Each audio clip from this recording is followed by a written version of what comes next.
नेति के दोस्त वर्ल्ड वाइड कंपनी की ओनर नेति जल्दी से सोफे से फ्लिप के साथ दूसरी तरफ कूद गई, तो वो सब सोफे पर मुंह के बल एक के ऊपर एक गिर पड़े।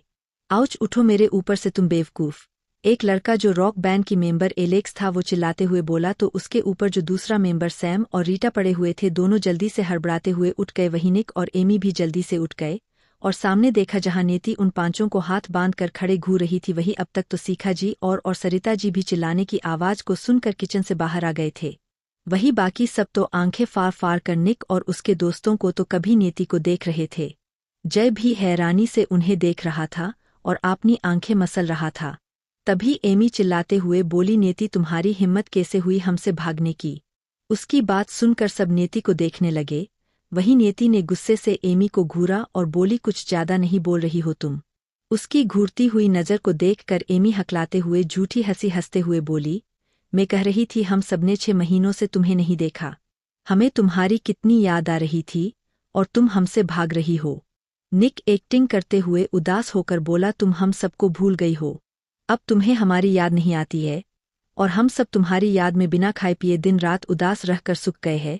उसकी बात सुनकर नेति ने उसे ऊपर से नीचे तक देखा और बोली, सच में ऐसा लग तो नहीं रहा है? नेति की बात सुनकर निक हड़बड़ा गया और बोला, वो हम तो तुमसे मिलने इंडिया आ गए हैं ना, कॉन्सर्ट के नाम पर।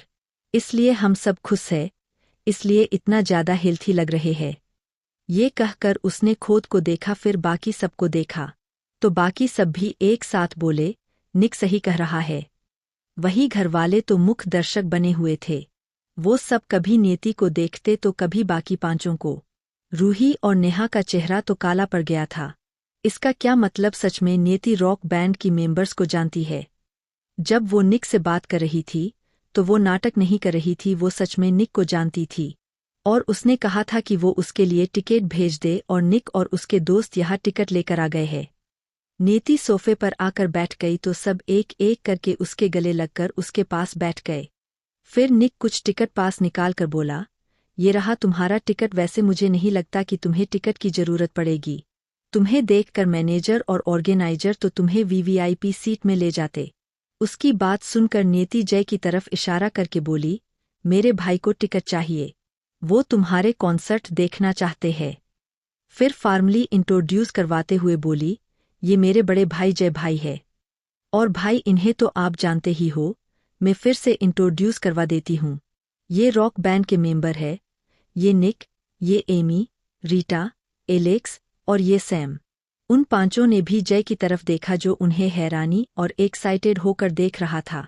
उन पांचों ने एक साथ जय की तरफ हाथ बढ़ा दिया तो जय नर्वस हो गया और हंसते हुए उन सबसे एक एक करके हाथ मिलाने लगा। सब हाथ मिलाने के बाद उसके गले लग रहे थे। जय को तो ये सब किसी सपने की तरह लग रहा था। उसने कभी सोचा नहीं था ये लोग कभी उसके इतने पास होंगे और उससे गले मिलेंगे। उसकी बहन ने तो उसका ये सपना भी सच कर दिया।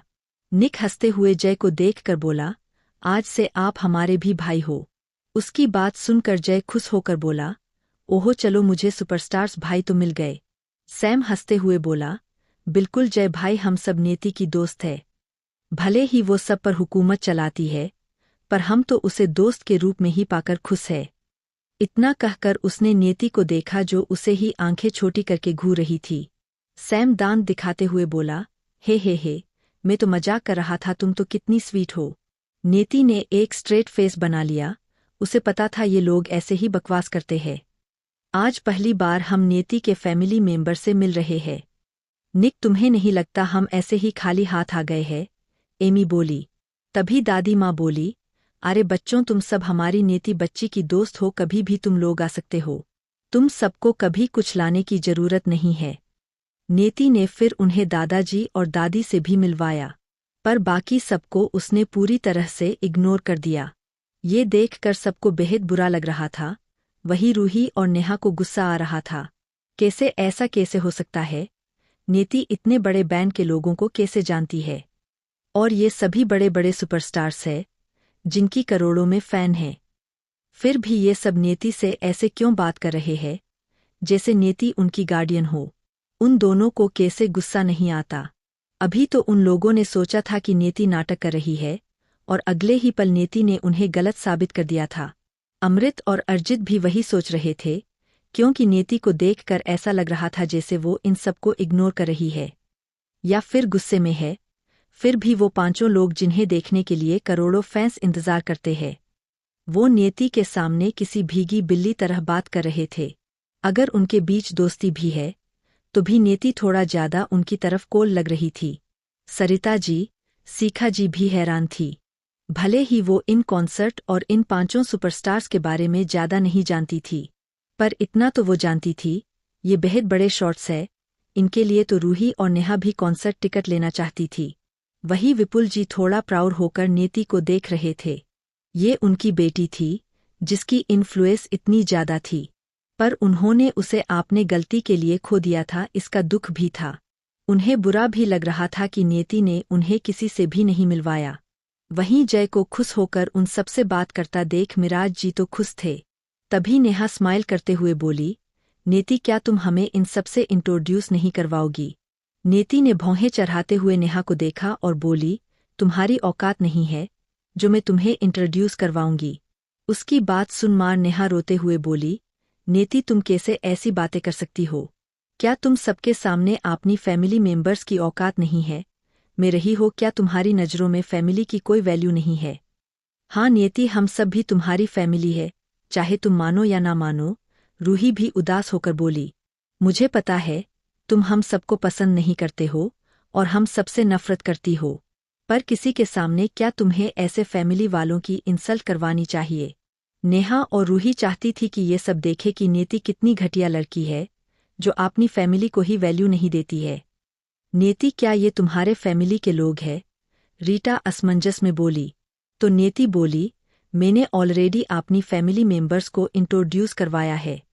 दादाजी, दादी माँ और जय भाई ये मेरी फैमिली है, और ये लोग बस शेखावत फैमिली का हिस्सा है, इनसे मेरा कोई लेना देना नहीं है। नियति की बात सुनकर रूही और नेहा को छोड़कर बाकी सबको बेहद बुरा लग रहा था। उसकी बात सुनकर एमी बोली, क्या खुशी और सुमन हम जिनके बारे में बता रही थी ये सब है? आई मीन यही तुम्हारी फैमिली है, जिन लोगों ने तुम्हें हॉस्टल में छोड़ दिया था और तुम्हें एक बार भी देखने नहीं जाते थे। एमी को ज्यादा तो नहीं पर थोड़ा बेहद तो पता था। उसने जबरदस्ती खुशी और सुमन से सच उगलवाया था। अब बाकी चारों ने भी मुंह बनाकर सबको देखा, फिर मुंह फेर लिया। ऐसी फैमिली भी होती है क्या? वही सबका सिर तो शर्म से झुकने को था। ये सच ही तो कहा था उन लोगों ने, पर वही रूही को ऐसा लग रहा था जैसे घरवाले भी उसकी साथ नहीं दे रहे हैं और उसकी बेइज्जती हो रही है। जय को देखकर एलेक्स बोला, भाई आपको कभी भी किसी भी कंसर्ट में जाना हो आपको टिकट लेने की जरूरत नहीं है। फिर एक कार्ड निकाल कर देकर बोला, आप बस इसे दिखा देना। इतना कहकर उसने जय को वो कार्ड दे दिया, स्पेशल गेस्ट वीआईपी कार्ड। जय ने जोर से कहा, वो तो हैरान हो गया था। ये कार्ड उनके पास होता था जो बेहद खास होते थे, या बैंड मेंबर अगर किसी को देते थे तो। वहीं गेस्ट वीआईपी कार्ड सुनकर सबको झटका लगा। रूही हकलाते हुए बोली, क्या ये स्पेशल कार्ड नहीं है वीवीआईपी स्टैंड की? मैंने सुना था अगर ये कार्ड होगा तो किसी को टिकट की भी जरूरत नहीं पड़ती है, वो कहीं भी किसी भी कंट्री में कॉन्सर्ट अटेंड कर सकता है और आपने साथ लोगों को भी ले सकता है। ये वीवीआईपी सेक्शन हमेशा सिर्फ मेंबर्स के लिए होता था, ताकि अगर वो चाहे तो अपनी फैमिली मेंबर्स को इनवाइट कर पाए। और ये स्पेशल टोकन मिस्टर एलेक्स ने जय भाई को दे दिया है। रूही, अर्जित और नेहा को बेहद जलन हो रहा था, जय को क्यों इतना स्पेशल ट्रीटमेंट मिल रहा है। तभी रीटा बोली, हाँ ये हमारा वीवीआईपी गेस्ट कार्ड है। अच्छा होगा अगर ये जय भाई के पास ही रहे, ताकि वो जब चाहे हमारे कॉन्सर्ट में आ सके। अच्छा होगा अगर ये जय भाई के पास ही रहे, ताकि वो जब चाहे हमारे कॉन्सर्ट में आ सके। जय ने उस कार्ड को देखा और बोला, पर यह बेहद वैल्यूएबल है, मैं ये कैसे ले सकता हूँ? तभी नियति बोली, भाई आपको एक्सेप्ट कर लेनी चाहिए। वैसे भी इनके पास एक और कार्ड है और इन्हें जरूरत होगी तो और मिल जाएगी। तभी निक बोला, हाँ भाई आप इसे रख लीजिए, हमें खुशी होगी अगर आप हमारी सभी कॉन्सर्ट को देखने के लिए आए तो। वैसे भी ये कार्ड नियति ने ही इश्यू करवाया था, जरूरत पड़ने पर वो और करवा सकती है। अब सरिता जी खुद को रोक नहीं पाई और बोली, क्या मतलब नियति कैसे ये काम कर सकती है? एमी और निक बाकी सबने सबको देखा और एमी बोली, क्योंकि ईशानी ही ज़्यादातर कॉन्सर्ट ऑर्गेनाइज करती है हर कंट्री में, और वो ही न्यू टैलेंट को चांस देती है, उन्हें प्लेटफार्म देती है।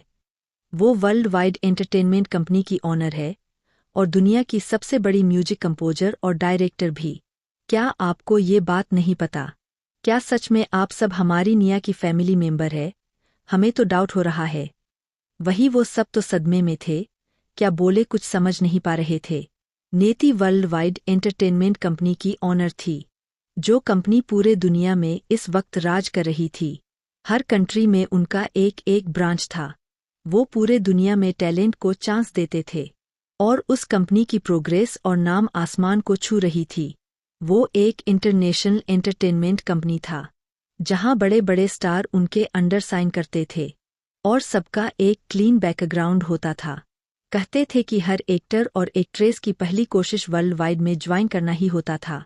वहां एक बार ज्वाइन कर लिया तो आपकी फ्यूचर बेहद ब्राइट होती है। वहां आपको कोई बीट नहीं कर सकता, पर उनके अंडर साइन करना आसान नहीं है। वहां किसी को स्पेशल ट्रीटमेंट नहीं मिलता है, हर किसी को इक्वली ट्रीट किया जाता है। आपके टैलेंट के हिसाब से आपको कॉन्ट्रैक्ट मिलता है।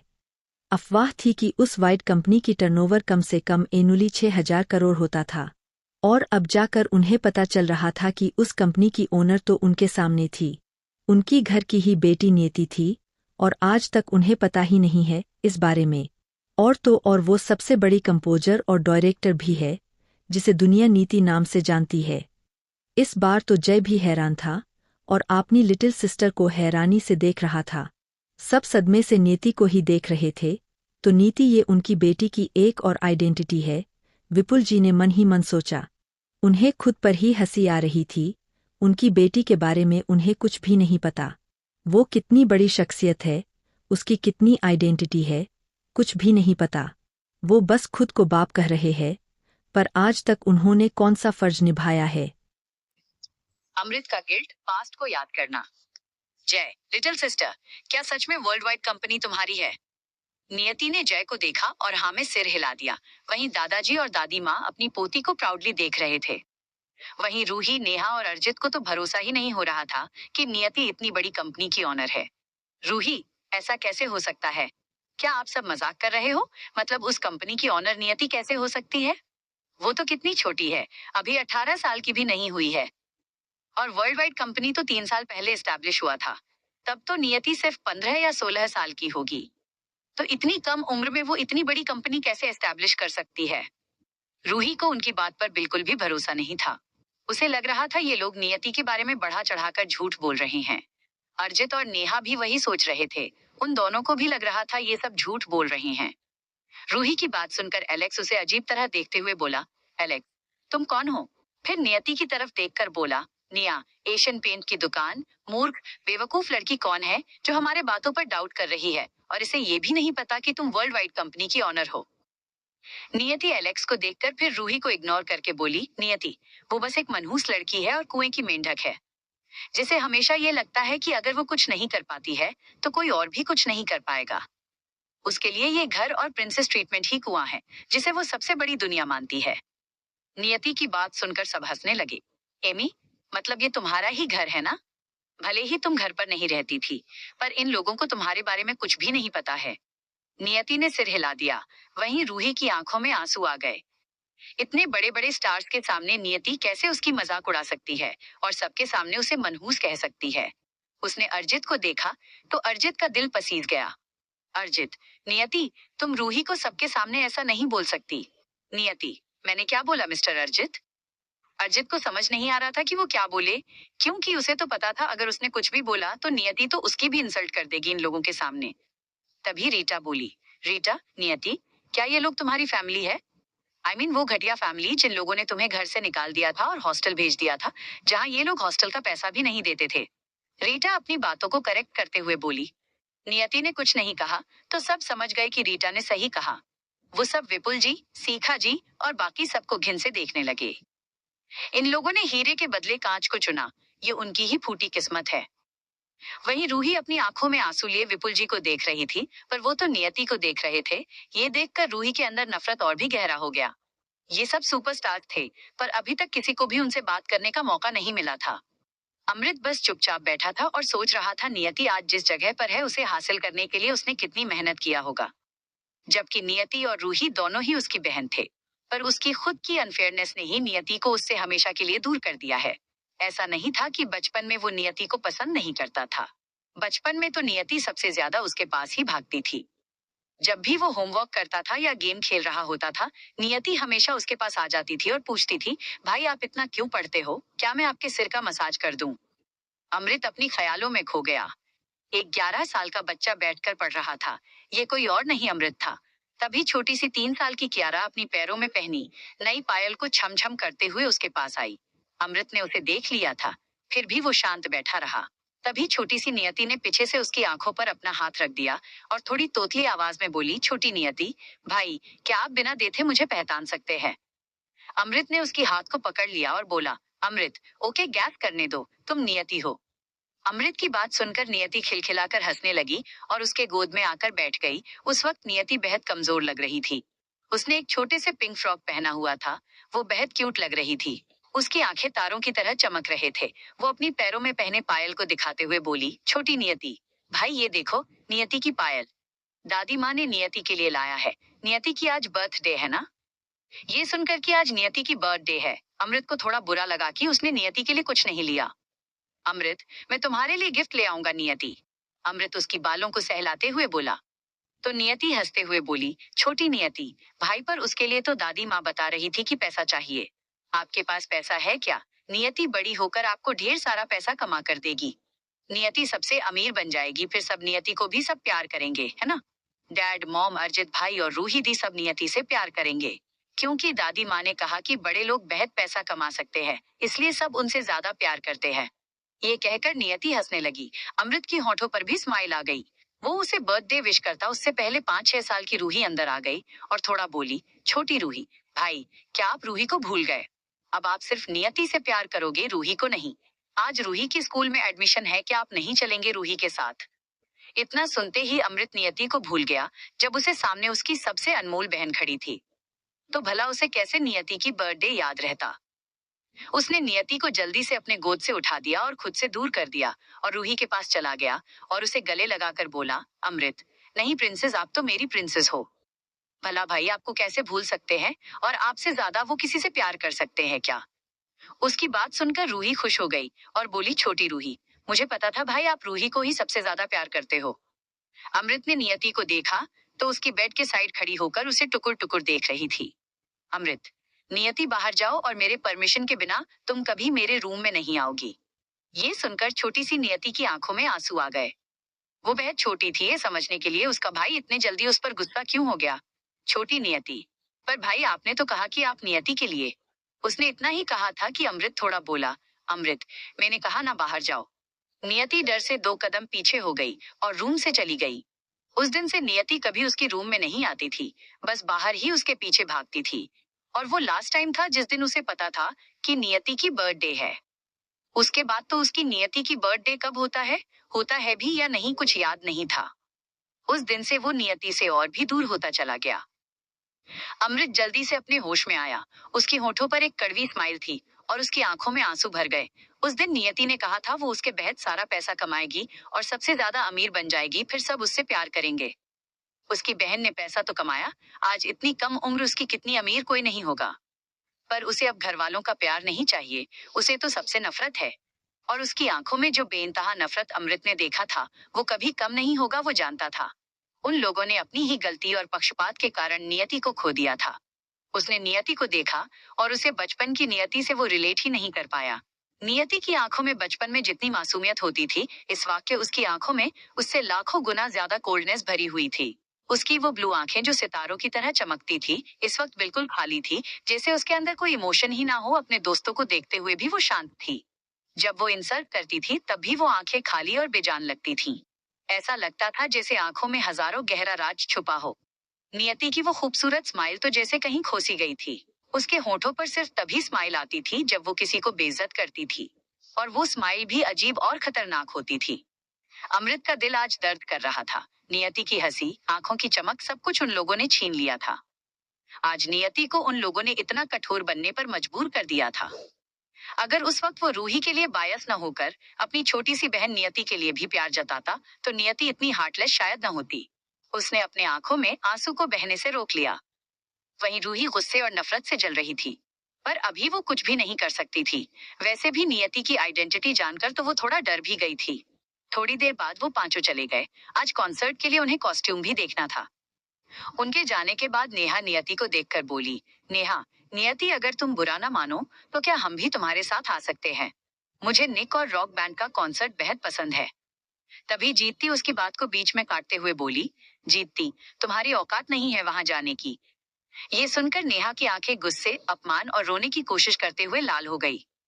रूही, ये क्या तरीका है बात करने का ईशानी? नेहा तो बस तुमसे पूछ रही थी। रूही होठों को बाइट करते हुए बोली। तभी अमृत गुस्से से बोला, अमृत, नेहा, नियति को तुम किस हक से अपने साथ ले जाने के लिए बोल रही हो? उन्होंने सिर्फ जैकी और नियति को पास दिया है। नेहा, रूही का गुस्सा, अमृत का पछतावा, एक्सपेरिमेंट। अमृत की गुस्से भरी आवाज सुनकर नेहा डर से चुप हो गई। उसकी आंखों में आंसू आ गए। भले ही अमृत उसकी मासी का बेटा था, पर अमृत हमेशा नेहा को बहुत अच्छे से ट्रीट करता था, जैसे नेहा उसकी असली बहन हो। उसने तो आज तक नेहा को जोर से डांटा भी नहीं था, इसलिए नेहा को बेहद बुरा लग रहा था। नेहा रोते हुए वहां से उठ गई और लांगड़ाते वहां से जाने लगी, क्योंकि उसकी पैर अभी तक ठीक नहीं हुआ था। उसे लगा था हमेशा की तरह उसके अंकल या आंटी, भाई कोई उसे जरूर समझाने के लिए और शांत करवाने के लिए रोकेंगे, पर ऐसा कुछ भी नहीं हुआ। ये देखकर नेहा और भी गुस्सा और नफरत से भर गई और अपनी रूम में चली गई। उसके जाने के बाद जय खुश होकर बोला, जय, लिटिल सिस्टर, तो आज हम दोनों कॉन्सर्ट में जा रहे हैं। नियति ने हाँ के सिर हिला दिया तो जय ने उसे हग कर लिया। वहीं अमृत बेहद उदासी से उन दोनों को देख रहा था। क्या अगर वो नियति से प्यार करता तो आज उसकी बॉन्डिंग नियति के साथ भी ऐसी ही नहीं होती। उसकी आंखों में आंसू आ गए, जिसे उसने जल्दी से छुपा लिया। उसे बार बार नियति की बचपन की याद आ रही थी, जब नियति उसके पीछे पीछे भागती थी और उसे गोद में उठाने को बोलती थी। क्योंकि नियति को अमृत की गोद में रहना बेहद अच्छा लगता था, इसलिए तो जब भी वो अमृत को देखती थी तो आकर सीधा उसकी गोद में ही बैठ जाती थी। अमृत को हमेशा कहती थी कि वो उसके लिए ढेर सारा पैसा कमाएगी, और वो किस लिए? सिर्फ उन सबसे थोड़ा प्यार पाने के लिए। पर उन सबने नियति को क्या दिया? हमेशा दुख, दर्द और रोने की वजह। कभी भी उन सब में से किसी ने उसकी खुशी और हंसने की वजह नहीं थे। और इसकी जिम्मेदार सिर्फ रूही नहीं, बल्कि वो सब खुद थे। वो ही रूही को लेकर इतने इनवेक्योर थे और ओवर प्रोटेक्टिव थे कि वो सब भूल गए कि नियति भी उनकी बेटी है, बहन है। जीतना उन सबके प्यार पर रूही का हक है, उतना ही हक नियति की भी है उन सबके प्यार पर रूही की प्यार में तो वो सब जैसे नियति को भूल ही गए। अमृत को अभी भी याद था जब नियति को पता चला था कि वो स्कूल में फास्ट आया है। छोटी सी 3 साल की नियति भागते हुए खुशी से गार्डन से ढेर सारा फूल लेकर आई थी, और उसने अपनी छोटे छोटे हाथ में बेहद सारा चोट भी लगा लिया था। फिर भी उसने सभी फूल को अच्छे से बांधकर बुके की तरह कर दिया था।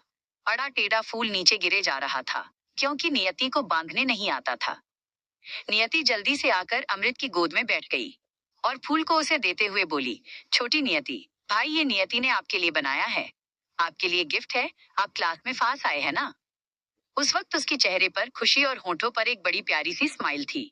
अमृत ने उसके हाथ से उस फूल को साइड में रख दिया और बोला, अमृत, फास्ट नहीं इसे फास्ट कहते हैं, और तुमने अपनी हाथ का ये क्या हाल बना रखा है?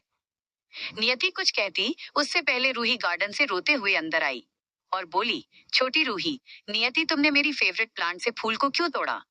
रूही को रोते देख अमृत जल्दी से खड़ा हो गया, और इस चक्कर में उसे नियति की ध्यान ही नहीं रहा, जो उसके गोद में बैठी हुई थी। अमृत की जल्दी से उठने की वजह से नियति जमीन पर गिर गई। उसकी हाथ जिस पर चोट लगा था उस पर और भी चोट लग गई।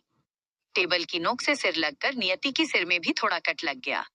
नियति दर्द से रोने लगी, पर रूही इतनी जोर से रो रही थी कि अमृत का नियति पर ध्यान ही नहीं गया। वो रूही के पास भाग गया और उसे गोद में उठाकर बाहर ले गया। उसने एक बार मुड़कर नियति को देखा और सोचा कि रूही को समझाकर नियति के पास आ जाएगा।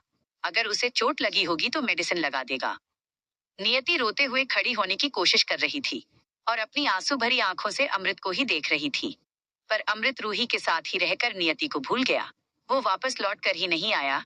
उस दिन चोट को ट्रीट ना करने की वजह से अगले दिन नियति को फीवर हो गया था। अमृत के मुंह से धीरे से निकला, अमृत, नियति। फिर वो होश में आ गया। आज नियति की वो आंसू भरी आंखों को याद करके उसे अपने दिल में बेहद ज्यादा दर्द हो रहा था। वो यादें जैसे उसे काटने को दौड़ रही थी। उसने नियति को देखा। उस दिन वो नियति के पास लौटकर नहीं आया, और अब लौटकर जाने में इतनी देर हो गई है कि उसकी बहन की आंखों में आंसू नहीं, सिर्फ नफरत दिखाई देती है।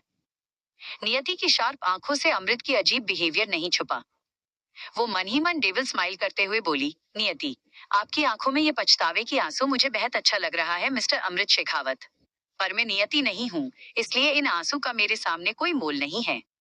जितना आप पछतावे की आग में जलेंगे उतना ही ज्यादा आप सबको जलाने में मजा आएगा मिस्टर अमृत। वहीं अमृत एक बार बस नियति की सिर पर हाथ फेरना चाहता था। वहीं विपुल जी भी अपने बड़े बेटे को नोटिस कर रहे थे। वो समझ गए थे कि अमृत को भी उसकी गलती का पछतावा हो रहा है, पर वो कर भी क्या सकते थे। नियति तो उन्हें माफ भी नहीं करेगी। सब अपने अपने रूम में चले गए थे। नियति कुछ काम से बाहर चली गई। वहीं नेहा की रूम में इस वक्त नेहा और रूही दोनों मौजूद थी और गुस्से और नफरत की आग में जल रही थी। रूही नेहा को रोते हुए देखकर बोली, रूही, तुम्हें रोने की कोई जरूरत नहीं है। रोना तो उस घटिया नियति को चाहिए। जब से वो आई है तब से हम सबकी इंसल्ट कर रही है। पता नहीं अगर ये गई थी तो आई ही क्यों। वो भी इतनी सारी आइडेंटिटी है उसकी। नेहा भी रोते हुए बोली, नेहा, नहीं रूही, मैं अपनी इंसल्ट को नहीं भूल सकती। वो यहाँ हम दोनों से सब कुछ छीनने आई है, खास करके तुमसे रूही। शायद बचपन की गुस्से और नफरत को वो अभी बाहर निकाल रही है। वो तुम्हें भी सबसे दूर कर देना चाहती है। मुझे तो अभी भी भरोसा नहीं है कि उसकी इतनी सारी पहचान है और उसके पास इतना सारा पैसा है। कैसे उसने इतने कम उम्र में इतना बड़ा मुकाम हासिल कर लिया। क्या तुम्हें इस पर कुछ डाउट नहीं हो रहा है रूही? उसकी बात सुनकर रूही सोचते हुए बोली, रूही, हाँ, मुझे भी इन सब पर भरोसा नहीं है। वो बस छोटी कुतिया है।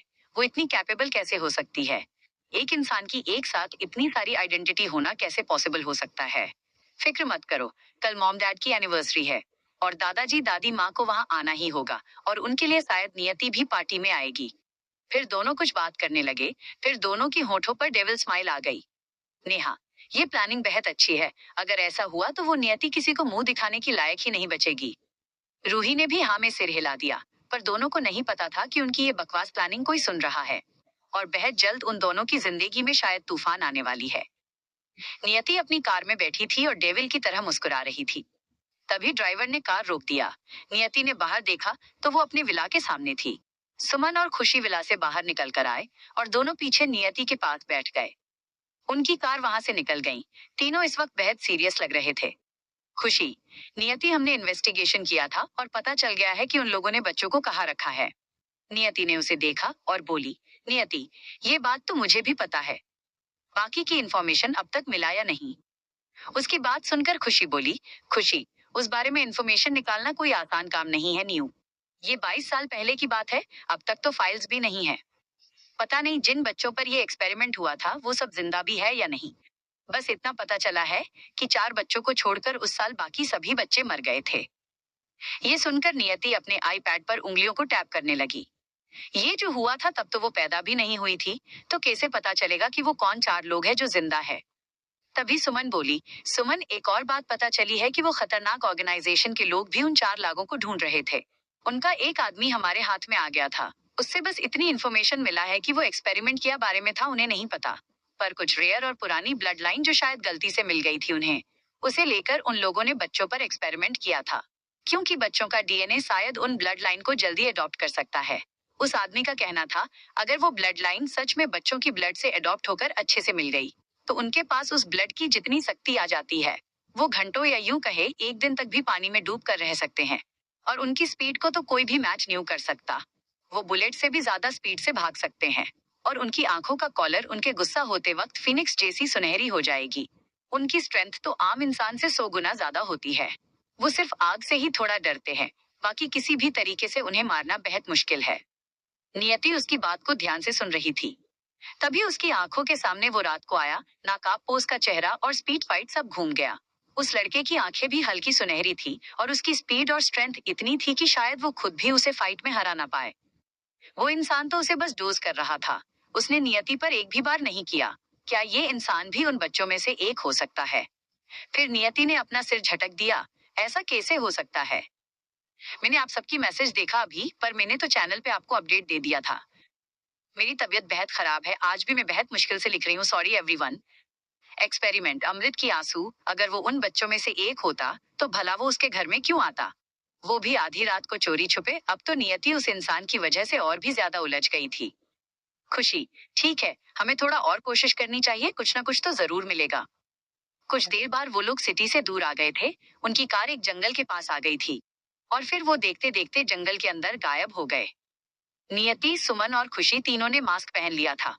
उनकी कार एक बड़े महल जैसे घर के सामने रुकी, जहां दो छोटी बिल्डिंग भी थी, जो पूरी तरह से मॉडर्न टेक्नोलॉजी से बना हुआ था, जो बाहर की शोर और बाकी फ्रीक्वेंट को रोक रहा था। तीनों कार से उतरकर बाहर आ गए तो 200 से ज्यादा गार्ड्स लाइन में खड़े नियाई को ग्रिड करने लगे। नियति, सुमन और खुशी तीनों अंदर चले गए। अंदर भी जगह जगह बॉडीगार्ड थे जो उन्हें ग्रिड कर रहे थे। वो तीनों लिफ्ट के अंदर चले गए। थोड़ी देर में तीनों टॉप फ्लोर में पहुंच गए। नियति ने अंदर जाकर ग्लोब और अपना लैब कोट और चश्मा पहन लिया और उसने एक कंटेनर से एक स्टोर किया हुआ छोटी सीसी को निकाला। उसमें कुछ ब्लड सैंपल था। ये ब्लड सैंपल उसे दो बच्चों से मिला था जो मर चुके थे, शायद उन्हें इसलिए किसी ने फेंक दिया था। नियति ने उन दो बच्चों की हालत देखकर इस पर इन्वेस्टिगेशन किया था। उन दोनों बच्चों की हालत इतनी खराब थी कि उनकी हालत देखकर किसी की रूह कांप जाए। नियति ने जब टेस्ट किया तब उसे पता चला कि वो बच्चे तो सिर्फ एक दिन पहले ही मरे हैं, पर उनकी बॉडी से उनका स्किन और मांस खून सब सड़कर गलने था। और एक दिन में तो ऐसा नामुमकिन था जब तक कि किसी को एसिड से नहलाया न जाए। पर उन बच्चों पर एसिड का कोई ट्रेस नहीं था। उनका खून भी अजीब तरह से इन्फेक्ट हो गया था। उनका खून थोड़ा थोड़ा काला पड़ गया था। नियति ने उनकी खून को स्टोर किया था और उसी मैटर में 15 दिनों से इन्वेस्टिगेट कर रही थी। बाद में उसे पता चला कि ये किसी पागल साइंटिस्ट या फिर किसी छुपे हुए ऑर्गेनाइजेशन का गलत एक्सपेरिमेंट का नतीजा है। ऐसा ही एक एक्सपेरिमेंट 22 साल पहले भी हुआ था। कुछ छोटे बच्चों को जिनकी उम्र 3 से 10 सालों के बीच थी, ऐसे कुछ बच्चों को किडनैप किया गया था और उनके ऊपर एक्सपेरिमेंट किया गया था। ये केस गवर्नमेंट के लिए एक चैलेंजिंग केस था। गवर्नमेंट ने बेहद कोशिश किया था उन ऑर्गेनाइजेशन को पकड़ने की, पर जब तक वो पहुंचे तब तक कुछ भी बचा नहीं था। हजारों बच्चे मरे पड़े हुए थे। उनमें से कुछ बच्चे अनाथ थे तो कुछ गरीब घर के, जिनकी माँ बाप ने कंप्लेंट किया था। और आज तक वो सभी रॉ और स्पेशल एजेंट फोर्स टीम के लिए ये एक काला दाग था, जो वो कितने भी कोशिश करके उन लोगों को पकड़ नहीं पाए। ऊपर से वो उन हजारों मासूम बच्चों को भी बचा नहीं पाए थे जिन पर एक्सपेरिमेंट हुआ था। जिन पर एक्सपेरिमेंट हुआ था उनमें से कुछ बच्चे जिंदा था उस वक्त, इसलिए उन्हें आर्मी हॉस्पिटल ले जाया गया था बेस्ट ट्रीटमेंट के लिए। पर यहाँ पहुंचते ही उन सबका स्किन गलना शुरू हो गया और बच्चों ने वहीं दम तोड़ दिया। उनका खून भी काला हो गया था, जैसे किसी जानवर मरकर सड़ गया हो ऐसा लग रहा था। टीम ने बेहद कोशिश तो किया को उन ऑर्गेनाइजेशन को पकड़ सके, पर वो उन्हें ढूंढ ही नहीं पाए, जैसे वो कहीं गायब ही हो गए।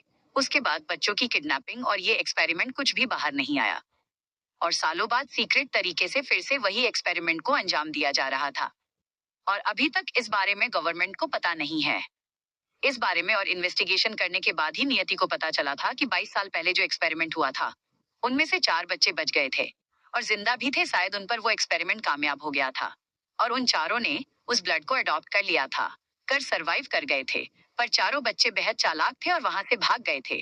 उन्हें ढूंढने के लिए अब हर जगह लोग फैले हुए हैं और सीक्रेटली वो और भी बच्चों पर एक्सपेरिमेंट करने की प्लानिंग कर रहे हैं, क्योंकि अब पहले की जैसी सिचुएशन नहीं थी। मिनिस्ट्री और फोर्सेस हाई अलर्ट पर थी। अगर ज्यादा बच्चों को किडनैप किया गया तो फिर से बेहद प्रॉब्लम हो सकती है, इसलिए ये सब सीक्रेट तरीके से किया जा रहा था।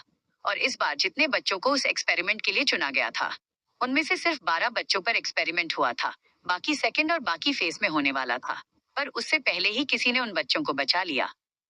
नियति जितना भी आगे पता करने की कोशिश कर रही थी, अभी तक पता नहीं कर पा रही थी। उसे सच में गुस्सा आता था जब कोई छोटे बच्चों की जिंदगी के साथ ऐसे खेलता था। तो वो अपनी एक्सपेरिमेंट में लग गई। वो इसकी हाई डोज में सरीन और एंटीडोट बनाना चाहती थी। अगर कल को ऐसा कोई केस आया और कोई जिंदा बच्चा उसे मिला तो वो उसे एंटीडोट देकर इस अजीब सी एक्सपेरिमेंट ब्लड को बॉडी की हेल्थी ब्लड सेल्स में मिलने से रोक सकती थी। बाद में वो उन ब्लड को निकाल सकती थी। 1 घंटे बाद उसने अपना मास्क, ग्लोब और कोट निकाल दिया और लैब से बाहर चली गई। बाहर सुमन और खुशी लैपटॉप में काम कर रहे थे। खुशी, क्या हुआ, कुछ मिला तुम्हें उस खून से? खुशी ने नियति को देखकर पूछा। तो नियति बिना भाव के बोली, नियति, नहीं, कितना मुझे पता चला उस हिसाब से ये ब्लड काफी अजीब है। इसमें जानवर और किसी पक्षी दोनों का खून है। लग रहा है जिनकी इम्यून सिस्टम और बॉडी थोड़ा स्ट्रांग ना हो वो इस ब्लड को इंजेक्ट करते ही मर जाएंगे। उनका ब्लड पूरी तरह से इन्फेक्ट हो जाएगा। इस ब्लड में कुछ ऐसा है जो शायद सालों तक स्टोर किया जा सकता है, पर ये इंसानों के लिए बेहद ज्यादा खतरनाक है। ये उनके लिए एक जहर का काम करता है। उनकी स्किल और ब्लड सब इस ब्लड से इन्फेक्ट होकर सड़ने लगता है। और उन 2 छोटे बच्चों के साथ भी वही हुआ था। और ये ब्लड भी अब मेरे लिए किसी काम का नहीं है। इससे मैं आगे की इंफॉर्मेशन नहीं निकाल सकती। मुझे उन चारों में से किसी को ढूंढना होगा। उनकी ब्लड से ही मुझे पता चल सकता है कि इसके एंटीडोट बन सकता है या नहीं। और ये किस तरह का ब्लड लाइन है ये भी पता चल जाएगा। सुमन और खुशी ने भी हाँ में हिला दिया। उन्हें नियति की बातें ठीक लगी। सुमन, पर हम उन चारों में से किसी को कहाँ से ढूंढेंगे? उन्हें तो वो ऑर्गेनाइजेशन भी ढूंढ रहा है। वो भी उन्हें अभी तक ढूंढ नहीं पाए। और क्या वो लोग ऐसे बाहर घूमते होंगे? क्या उन्हें अभी तक वो ढूंढ पाए हैं? सुमन की बातें सुनकर खुशी उसे ऐसे देखने लगी जैसे वो कोई पागल हो। फिर बोली, खुशी, क्या तुम्हें लगता है हमारी नियति कोई ऐसी लड़की है? जब वो मरते हुए लोगों को भी अपने स्किल से ठीक कर सकती है, तो फिर इन चारों में से एक को ढूंढने में उसे भला क्या प्रॉब्लम होगी? खुशी ने भी कुछ सोचकर हाँ में सिर हिला दिया। वहीं शेखावत मेंशन में नियति को छोड़कर बाकी सब डाइनिंग टेबल पर खाने के लिए बैठे हुए थे। नियति नहीं है। मौका देखकर रूही कुछ सोचने की एक्टिंग करते हुए बोली, रूही, नियति कहाँ गई है जय भाई? क्या उसने आपको बताया है कि वो कहाँ जा रही है? जय ने उसकी सवाल पर मुंह बना लिया और बोला, जय, वो इतनी बड़ी बिजनेस वूमेन और रेसर और डायरेक्टर है। उसे बेहद काम रहते हैं। दूसरों की तरह फ्री नहीं बैठती है वो। उसने ये बात रूही और नेहा को ताना मारते हुए कहा था। पर दोनों ने ऐसे रिएक्ट किया जैसे उन लोगों को पता ही नहीं कि जय उनकी इंसल्ट कर रहा है। रूही, मुझे तो बस उसके लिए चिंता हो रही थी, इसलिए मैं पूछ रही थी भाई, आप गलत मत समझिए। वो ऐसे कह रही थी जैसे उसे कितना ही दुख हो रहा हो, जबकि सच में तो उसे बेहद खुशी हो रही थी। अपनी प्लान को एग्जीक्यूट करने के लिए नियति की कुछ देर के लिए बाहर रहना ही अच्छा था। नेहा और रूही ने दोनों एक दूसरे को देखा, फिर दोनों स्माइल करने लगे। फिर रूही जय को देखकर बोली, रूही भाई, क्या हम भी आपके साथ कॉन्सर्ट में जा सकते हैं? रूही और नेहा दोनों ही वहां जाना चाहते थे। वहां बेहद सारे हाई स्टेटस के लोग आने वाले थे। सिर्फ इंडिया की जी नहीं, बल्कि एशिया की टॉप बिजनेस फैमिलीज की बैचलर लड़के भी आने वाले थे। भले ही वो इंडिया में टॉप 5 में थे, पर अभी वो एशिया की बिजनेस सर्कल में टॉप 5 में नहीं थे। और रूही और नेहा को तो ऐसे ही किसी फैमिली के लड़के चाहिए थे। अगर वो लड़का रायजादा फैमिली, मित्तल फैमिली या एशिया की टॉप 5 में हो तो उन दोनों के लिए ही अच्छा था। तब वो नियति से आसानी से कम्पीट कर सकते थे। तभी जय उनके महंगे सपनों में पानी फेरते हुए डायरेक्ट बोला, जय नहीं। रूही भाई, आप क्यों मुझे साथ नहीं ले जा सकते? क्या इसलिए क्योंकि नियति आपकी फेवरेट सिस्टर है? और मैं नहीं। वो ये दिखा रही थी कि जय फेवरेट फेवरेट खेल रहा है। जय बिना भाव के बोला, जय ऑफ कोर्स वो मेरी फेवरेट है, जैसे तुम अपने दोनों भाई की फेवरेट हो। ठीक वैसे ही मेरी लिटिल सिस्टर मेरे लिए फेवरेट है। इतना कहकर उसने दादाजी और दादी माँ को देखा और बोला, मेरा हो गया। मैं रूम में जा रहा हूँ, मुझे तैयार भी होना है, आज मुझे सबसे हैंडसम दिखना है। ये सब वो अपनी दांत दिखाते हुए बोल रहा था। फिर वहां से भाग गया। उसकी हरकतें देखकर दादाजी और दादी माँ ने सिर हिला दिया। उसके जाने के बाद अमृत रूही को डांटते हुए बोला, अमृत, तुम्हें क्या हुआ है रूही? तुम कब से इतनी जिद्दी हो गई हो?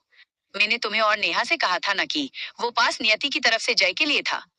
तभी रूही बोली, रूही भाई, मैं तो बस अर्जित भाई की करियर के बारे में सोचकर वहां जाना चाहती थी। भाई की कॉन्ट्रैक्ट भी सभी कैंसिल हो गया है। मुझे लगा अगर हम वहां जाएंगे तो क्या पता वहां भाई को कोई प्रोजेक्ट मिल जाए। वहां पे तो बड़े बड़े म्यूजिक कंपोजर और प्रोड्यूसर आए होंगे ना, भाई को वहां एक अच्छा चांस मिल सकता था। ये सुनकर अर्जित बेहद इमोशनल हो गया कि उसकी छोटी बहन उसके बारे में इतना ज्यादा सोचती है। पर उसे क्या पता उसकी बहन वहां अमीर खानदान की लड़कों को इम्प्रेस करने जाना चाहती है। क्योंकि कॉन्सर्ट के बाद एक कपल डांस और गाला राउंड, गेमिंग राउंड होता है। और उसमें बहुत सारे बड़े घर के बच्चे भी मस्ती के लिए पार्टिसिपेट करते हैं और अपने लिए पार्टनर भी वहीं ढूंढते हैं। और ये सेजमेंट तो रॉक बैंड में कई सालों से ऑर्गेनाइज किया जाता था। उनकी हर परफॉर्मेंस के बाद ऐसा ही राउंड होता था, ताकि एलिट लोगों को एक दूसरे से मिलने का मौका मिले। और ये आइडिया वर्ल्ड वाइड कंपनी की तरफ से था, और इसमें कार्स और बहुत सारे गिफ्ट्स भी मिलते थे। तभी नेहा बोली, नेहा, नियति इतनी बड़ी कंपनी चलाती है, क्या वो अर्जित भाई को कुछ प्रोजेक्ट नहीं दे सकती? पर अफसोस, शायद वो ऐसा करना ही नहीं चाहती है। अर्जित को भी नेहा की बातें सही लग रही थी। अगर नियति उसे भाई मानती तो एटलीस्ट उसे एक चांस तो देती। उनकी बात सुनकर दादाजी और दादी माँ गुस्से में आ गए थे। बाकी सब उनकी बातें सुन रहे थे। विपुल जी और सीखा जी को भी नेहा की बातें अच्छी नहीं लगी। तभी अमृत की हंसने की आवाज सबको सुनाई दिया। सब अमृत की तरफ कंफ्यूजन से देखने लगे। तो अमृत बोला, अमृत सीरियसली नियति अर्जित को प्रोजेक्ट देगी? और ऐसा भला वो क्यों करेगी? अर्जित ने उसके लिए ऐसा क्या किया है जिस एहसान को चुकाने के लिए नियति उसे प्रोजेक्ट दे? फिर अर्जित को देखकर बोला, क्या तुम्हें ऐसा कोई इंसिडेंट याद है अर्जित जब तुमने नियति से अच्छे से बात किया हो? क्या तुम्हें याद है कि तुमने कब उसे प्रायोरिटी दिया था? हम सबने उसे दुख देने की सिवा आज तक किया ही क्या है जो तुम लोग उससे प्यार पाने की एक्सपेक्ट कर रहे हो? अमृत की आंखों से आंसू बह गया और सब अमृत को हैरानी से देख रहे थे। पछतावा, how dare you touch me. सब हैरानी और शौक होकर अमृत को देख रहे थे। वहीं रूही का चेहरा तो पीला पड़ गया था। उसे समझ ही नहीं आ रहा था कि उसका भाई इस नियति को लेकर इतना क्यों सोच रहा है। वहीं अर्जित ने अपना सिर नीचे झुका लिया। उसे बेहद बुरा लग रहा था। वो बचपन की बातें सोचने लगा कि क्या सच में उसने कभी भी नियति को प्यार नहीं दिया है। उसकी आंखों के सामने कुछ इंसिडेंट घूमने लगे, जहां एक छोटी सी लड़की जो कि नियति थी, वो जल्दी से भागते हुए उसके रूम में आई। उसके हाथ में एक टेडी बियर था। वो जल्दी आकर अर्जित की बेड पर चढ़ गई। अर्जित, जिसका चेहरा पूरी तरह से पीला पड़ा हुआ था, वो बेड पर लेटा हुआ था क्योंकि उसे बेहद ज्यादा फीवर था। और इस वक्त घर में शिखा जी के अलावा कोई नहीं था। शिखा जी उसके लिए सूप बनाने के लिए गई हुई थी। नियति को देखकर अर्जित ने अपना आईब्रो उचका दिया और बोला, अर्जित, क्या तुम यहाँ क्या कर रही हो? अभी मेरी तबीयत ठीक नहीं है, यहाँ से जाओ, वरना तुम्हें भी फीवर हो जाएगा। उस वक्त अर्जित 8-9 साल का था। उसे नियति पर थोड़ा गुस्सा तो था, पर फिर भी थी तो वो उसकी बहन ही, इसलिए उसने उसे कुछ नहीं बोला। तभी नियति दुखी होते हुए बोली, छोटी नियति, भाई आपकी तबीयत ठीक नहीं है ना? मैं इसलिए आई हूँ, दादी माँ कहती थी अगर मैं किस करूंगी तो हमेशा उनकी तबीयत ठीक हो जाएगी। तो मैं आपको भी किस करूंगी, देखना आप ठीक हो जाओगे। इतना कहकर उसने नीचे झुककर अर्जित की माथे पर किस कर लिया और हंसते हुए बोली, भैया आपकी ये सिर इतना गर्म क्यों है? इतना कहकर नियति अपनी छोटी छोटी हाथ को अर्जित की माथे पर रख दिया। वहीं अर्जित को नियति का उसकी फोरहेड पर किस करना बेहद अच्छा लगा था। अर्जित नरम भाव से बोला, अर्जित, क्योंकि मुझे फीवर है और मेरा सिर दर्द हो रहा है इसलिए गर्म है। अब तुम यहाँ से जाओ, वरना तुम्हें भी कल तक फीवर हो जाएगा। उसकी बात सुनकर नियति बोली, छोटी नियति, नहीं भाई, मैं आपकी सिर दबा देती हूँ। और ये मेरी फेवरेट टेडी है जो मैं आपके लिए आई हूँ। जब मैं नहीं होंगी यहाँ, तब ये टेडी है ना, इसका नाम स्वीटी है, ये आपका ख्याल रखेगी। इतना कहकर नियति अपनी छोटी छोटी हाथ से अर्जित के सिर को दबाने लगी। ना चाहते हुए भी सुकून से अर्जित की आंखें बंद हो गईं। जब वो सोकर उठा तो नियति नहीं थी। वहीं रूही रोते हुए उसके पास आई और गले लगते हुए बोली, भाई नियति ने मेरा खिलौना तोड़ दिया। तब अर्जित ने रूही को मनाना सही समझा और नियति को भूल गया। उसके बाद भी ऐसी कई इंसिडेंट थी जहां नियति उससे प्यार से बात करती थी और उसके पीछे पीछे भागती रहती थी, पर वो कभी नियति को प्यार नहीं दे पाया। ऐसे ही याद करते करते उसकी आंखों से कब आंसू बहने लगे उसे भी पता नहीं चला। उसकी आंखों में आंसू देखकर अमृत बोला, अमृत, मिल गया ना तुम्हें जवाब कि क्यों नियति तुम्हें, मुझे, रूही से और मॉम डैड सबसे नफरत करती है। जब हम सबने ही उसे नफरत करने की वजह दिया है तो तुम उससे क्या एक्सपेक्ट कर रहे हो? अर्जित ने अपनी आंसू को रोक लिया और बोला, अर्जित, मुझे पता है भाई, हमारी गलती थी। मैंने इस बारे में कभी सोचा ही नहीं भाई। अब जब सोच रहा हूँ तो समझ आ रहा है कि नियति पहले से ऐसी नहीं थी, बल्कि हम सब ने मिलकर उसे ऐसा बना दिया है। पर भाई अब हम क्या करेंगे, वो हमें कोई चांस नहीं देगी। इतना कहकर अर्जित ने गहरी सांस लिया। वहीं विपुल जी अपने दोनों बेटों को देख रहे थे। उन्हें पता था पछताने के लिए बेहद देर हो गई है, फिर भी वो एक बार नियति के मुंह से डैड सुनना चाहते थे, जैसे नियति उन्हें बचपन में बुलाया करती थी। वहीं रूही तो गुस्से और जलन से आग बबूला हो रही थी। उसे समझ नहीं आ रहा था कि हो क्या रहा है। उसके दोनों भाई नियति नियति क्यों करने लगे हैं और इन्हें किस बात के लिए पछतावा हो रहा है। नियति को भला उसके मॉम डैड और भाइयों का प्यार क्यों मिलना चाहिए था? नियति उसकी फैमिली में किसी की भी प्यार को डिजर्व नहीं करती थी। अमृत अर्जित की बात सुनकर हंसते हुए बोला, अमृत, ये बात समझने में अब बेहद देर हो गई है। अब कोई फायदा नहीं है। उसने बचपन में हम सबको प्यार ही दिया था। वो ऐसी नहीं थी। अगर उससे कुछ गलती भी हुई होगी तो भी वो सिर्फ हम सबकी प्यार पाने के लिए ही किया होगा। ये हम सभी थे जो उसे समझ नहीं पाए और हमने उसे प्यार देने की जगह उसकी नफरत और इनसिक्योरिटी को कम करने की जगह और भी बढ़ा दिया। और उसे समझाकर इस घर में रखने की जगह हमने 5 साल की बच्ची को हॉस्टल में छोड़ दिया।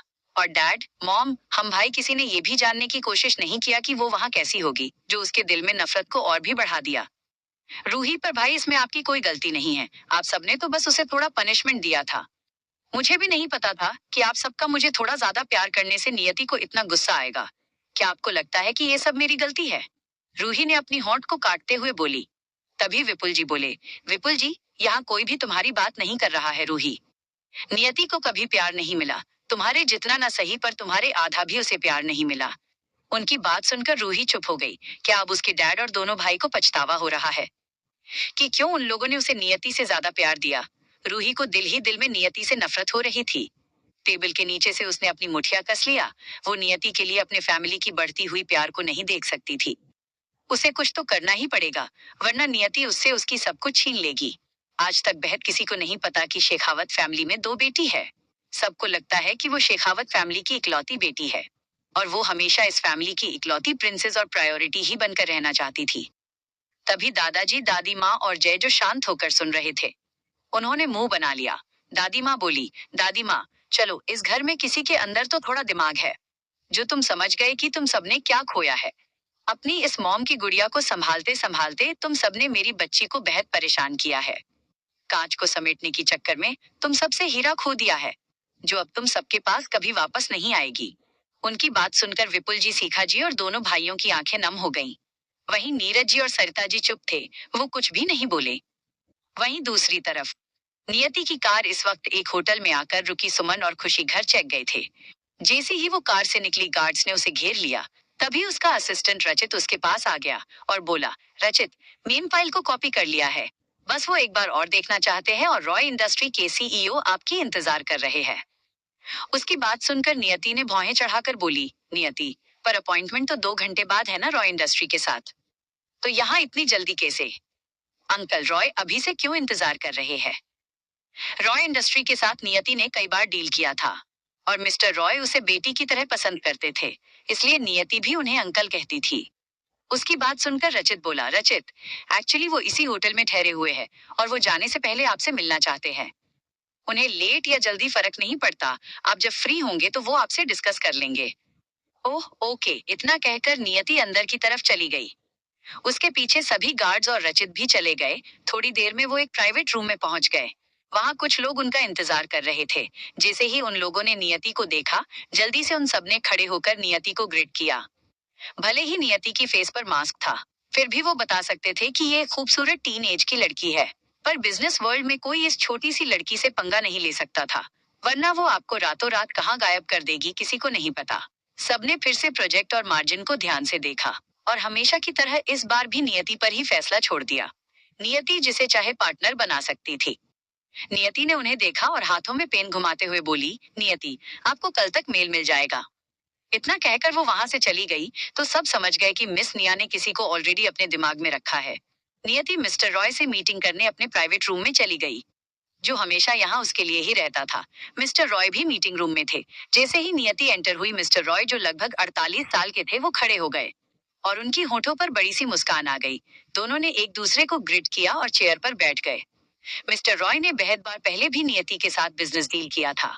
उन्हें ये बच्ची नियति बेहद ज्यादा पसंद थी। इतनी कम उम्र में भी इतना डिटरमाइंड और फोकस्ड और एक्सीलेंट बिजनेस स्किल के साथ नियति हर बार उन्हें हैरान कर देती थी। मिस्टर रॉय, तो फिर ठीक है बेटा, हम यही मार्जिन रखते हैं, मिस्टर रॉय ने हंसते हुए कहा। नियति ने भी हाँ में सिर हिला दिया तो मिस्टर रॉय बोले, मिस्टर रॉय, मेरा बेटा 2 दिन बाद ऑस्ट्रेलिया से आ रहा है और उसके लिए हम एक पार्टी रख रहे हैं। तुम्हें कैसे भी करके पार्टी में आना होगा, मना मत करना हमेशा की तरह। उनकी बात सुनकर नियति सोच में पड़ गई, फिर हाँ में सिर हिला दिया। पहले भी मिस्टर संभव रॉय ने उसे बेहद बार अपनी पार्टी में बुलाया था, पर वो नहीं जाती थी। एक बार तो उनकी वाइफ आंटी रॉय ने भी उसे बुलाया था, पर वो अब्रॉड में थी। पर इतनी बार मना करना बेहद ज्यादा रूड हो जाएगा, वो भी इतने अच्छे लोगों के लिए। थोड़ी देर बाद मिस्टर रॉय वहां से चले गए और नियति भी बाहर आ गई।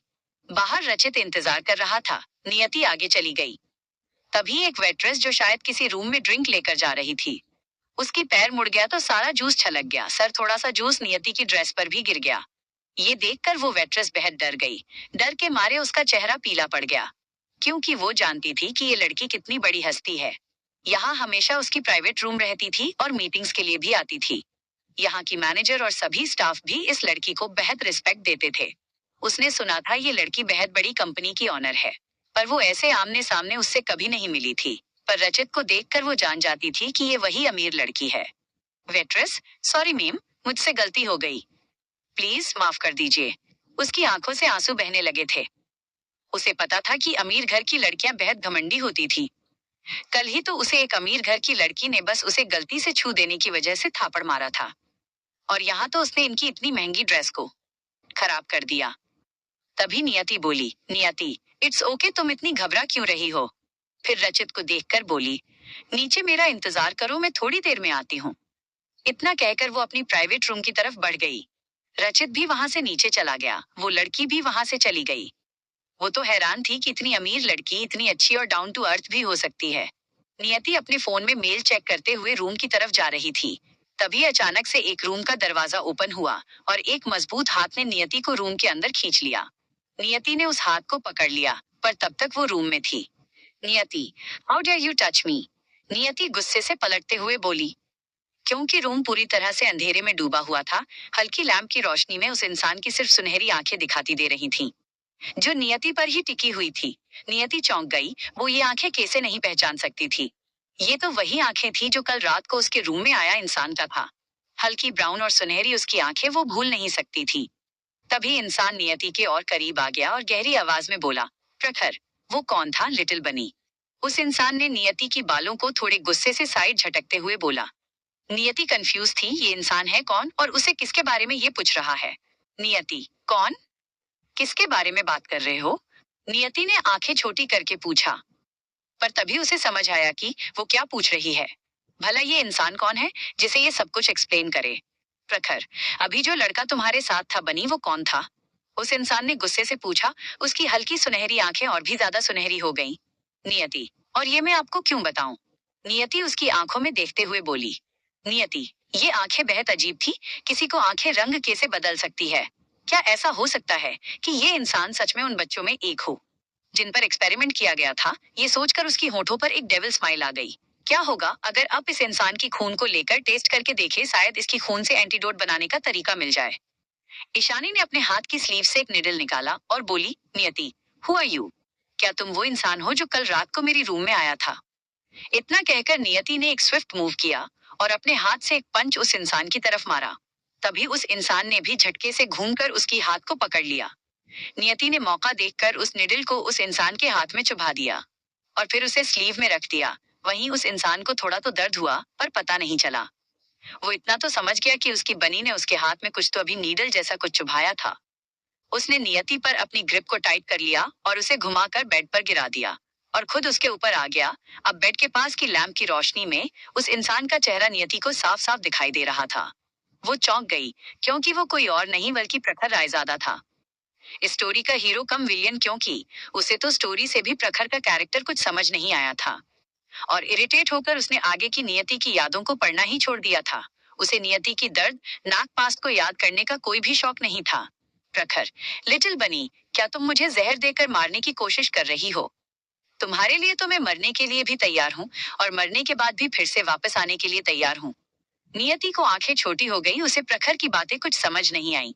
प्रखर ने उसे प्यार से देखा, फिर उसकी आंखें नॉर्मल गहरी ब्राउन हो गई। फिर उसकी नजर नियति की होठों पर पड़ी तो वो खुद को रोक नहीं पाया और बोला, प्रखर, चलो अपना कल का अधूरे किसको पूरा करते हैं, लिटिल बनी।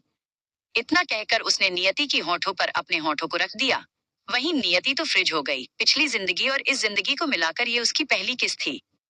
आज तक किसी ने हिम्मत नहीं किया था जो उसे छू ले, पर ये इंसान किसी भेड़िए की तरह उसे किस कर रहा था। गुस्से में नियति ने उसे धक्का देने की कोशिश की, पर वो हैरान थी कि ये इंसान कितना स्ट्रांग है, शायद उससे 2 गुना ज्यादा स्ट्रांग। ऐसा कैसे हो सकता है, कोई उससे भी ज्यादा स्ट्रांग कैसे हो सकता है? वहीं प्रखर तो इंटेंस तरीके से नियति की होठों को चूमे जा रहा था, जैसे नियति की होठों की सारी रस को आज ही पी लेना चाहता हो। उसका हाथ नियति की सीने पर चलने लगा था। नियति की बॉडी में तो जैसे सिहरन सी फैल रही थी। ये पहली बार था जो वो ये सब फील कर रही थी। उसकी आंखें गुस्से से लाल हो गईं। उसने ताकत लगाकर प्रखर को धक्का दे दिया। उसे तो अब सांस भी नहीं आ रही थी। जैसे ही प्रखर साइड हटा, वो गहरी गहरी सांसें लेने लगी। प्रखर का एक हाथ अभी भी नियति के सीने पर था। ये देखकर तो नियति का खून खौल गया। उसने झटके में प्रखर की हाथ को खुद की सीने से दूर झटक दिया और बेड पर बैठते हुए बोली, नियति, मिस्टर प्रखर रायजादा, आपकी हिम्मत कैसे हुई मुझे छूने की? क्या आप मरना चाहते हैं? आज तक किसी ने मुझे इस तरीके से छूने की हिम्मत नहीं किया है। नियति जिसे में थी, उसने अपने कोट में से एक गन निकाला और सीधा प्रखर पर पॉइंट कर दिया। ये देखकर प्रखर की होठों पर डेविल स्माइल आ गई। उसने नियति को हक कर लिया और बोला, प्रखर, अगर मुझे मरना है तो मैं तुम्हारी बाहों में मरना चाहूंगा, लिटिल बनी। इतना कहकर वो धीरे धीरे नियति की ईयरलोब और गर्दन पर चूमने लगा। नियति ने उसे धक्का दिया, खुद से दूर कर दिया। उसकी ये बेकार दिल उसे रोक रहा था। वो चाहकर भी प्रखर को चोट नहीं पहुंचा पा रही थी। प्रखर ने उसे देखा और बोला, प्रखर, लिटिल बनी रेडी रहना, 14 दिन बाद तुम 18 साल की हो जाओगी। फिर हम दोनों शादी कर लेंगे और मैं हमेशा के लिए तुम्हें अपना बना लूंगा। तभी नियति का फोन रिंग करने लगा। प्रखर की भी नजर नियति की फोन की तरफ चली गई, जिस पर रचित नाम फ्लैश हो रहा था। ये देखकर प्रखर की आंखें फिर से गुस्से से भर गईं। उसकी आंखें सुनहरी दिखने लगी, जैसे कोई सीकरी अपने सीकर को देखता है। ठीक वैसे ही इस वक्त प्रखर नियति की फोन को देख रहा था, जैसे अभी फोन को तोड़ देगा। नियति ने कॉल रिसीव कर लिया तो प्रखर ने गुस्से से फोन को स्पीकर पर कर दिया। तभी उधर से आवाज आई, रचित बोस, क्या कोई प्रॉब्लम है? आप अभी तक नीचे नहीं आए, हमें आज कंपनी भी जाना है। अगर कोई प्रॉब्लम है तो क्या हम ऊपर जाए? उसकी बात सुनकर प्रखर की ठंडी आंखें थोड़ी बदल गईं। क्या ये नियति का असिस्टेंट हो सकता है? उसे पता चला था कि उसकी लिटिल बनी ने इतने कम उम्र में एक फैशन ब्रांड एस्टैब्लिश किया था, और वो शायद एक अच्छी डॉक्टर भी है। बाकी की इन्वेस्टिगेशन करने से प्रखर के लोगों को कुछ भी नहीं मिला था, क्योंकि उसकी बनी की आइडेंटिटी शायद हाइड कर दिया था। नियति बेड से उठी और फोन की स्पीकर को ऑफ कर दिया। Niyati, don't worry, I am fine, wait करो। इतना कहकर उसने फोन रख दिया। एयर वहां से बाहर की तरफ अपनी ओवरकोट को ठीक करते हुए बढ़ गई। तभी प्रखर ने उसे पीछे से गले लगा लिया और बोला, प्रखर, बनी मुझे एंटीडोट तो बता कर जाओ। नियति की आंखें सर्द हो गईं। वो प्रखर की हाथ को अपनी कमर से हटाते हुए बोली, नियति, मिस्टर रायजादा, अगर आप मरना नहीं चाहते हैं तो मुझे दोबारा मत छूना। प्रखर उसकी गोरी गर्दन को किस करते हुए बोला, प्रखर, तुम्हारे हाथों तो मुझे मौत भी मंजूर है। उसकी बातें सुनकर नियति की दिल में पहली बार कुछ हलचल हुई, और अपनी इस दिल की अलग फीलिंग्स की वजह से उसे चीड़ हो रही थी।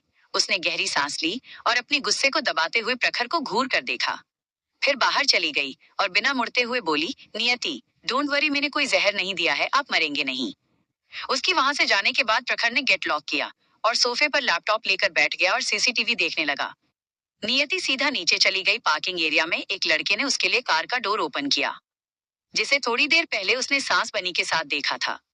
ये देखकर प्रखर की मुठिया गुस्से की वजह से कस गई, पर अगले ही पल वो थोड़ा नॉर्मल हो गया, क्योंकि रचित जाकर दूसरे कार में बैठ गया।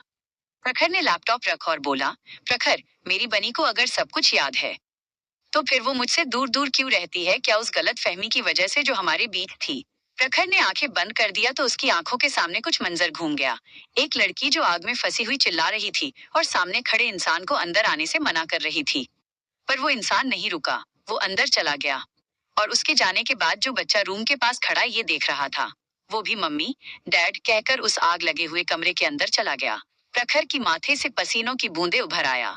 उसकी आंखें सुनहरी हो गई, फिर पूरी तरह से लाल हो गई, जैसे कोई सच में भेड़िया हो। प्रखर ने अपनी मुठिया कस रखा था। वहीं नियति अपने ऑफिस चली गई थी। वो शाम के वक्त घर आई। जैसे ही वो अंदर हॉल में पहुंची, हॉल में सब बैठे हुए थे।